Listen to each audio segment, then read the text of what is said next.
આજથી સમગ્ર રાજ્યની સાથે સુરેન્દ્રનગર જિલ્લામાં પણ બોર્ડની પરીક્ષાનો ઉત્સાહભેર પ્રારંભ થયો। જિલ્લામાં કુલ 32,208 વિદ્યાર્થીઓ પરીક્ષા આપી રહ્યા છે, જેમના માટે 1,078 વર્ગખંડોમાં બેઠક વ્યવસ્થા કરવામાં આવી। પરીક્ષાની કામગીરીમાં કોઈ ખામી ન રહી જાય તે માટે તંત્ર દ્વારા 5,000થી વધુ કર્મચારીઓને ફરજ પર તૈનાત કરવામાં આવ્યા। આજના પ્રથમ દિવસે ધોરણ 10માં ગુજરાતી ધોરણ 12 વિજ્ઞાન પ્રવાહ અને ભૌતિક શાસ્ત્ર અને સામાન્ય પ્રવાહમાં અર્થશાસ્ત્રના પેપર સાથે પરીક્ષાનો પ્રારંભ થયો। સુરેન્દ્રનગર જિલ્લા કલેક્ટર, પોલીસ વડા અને અન્ય ઉચ્ચ અધિકારીઓએ પરીક્ષા કેન્દ્રોની મુલાકાત લઈ વિદ્યાર્થીઓને મોં મીઠું કરાવી ઉજ્જવળ ભવિષ્યની શુભેચ્છાઓ પાઠવી।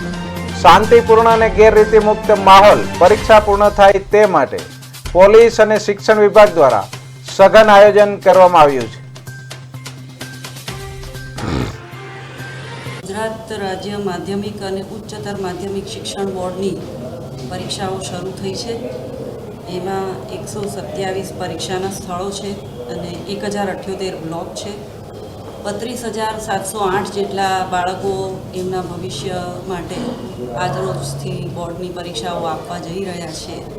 જિલ્લા વહીવટી તંત્ર તરફથી આ બાળકોને તેમના ઉજ્જવળ ભવિષ્યની શુભેચ્છાઓ આપવા માટે અમે આજરોજ અહીં હાજર રહી અને બાળકોને શુભેચ્છાઓ અર્પણ કરી।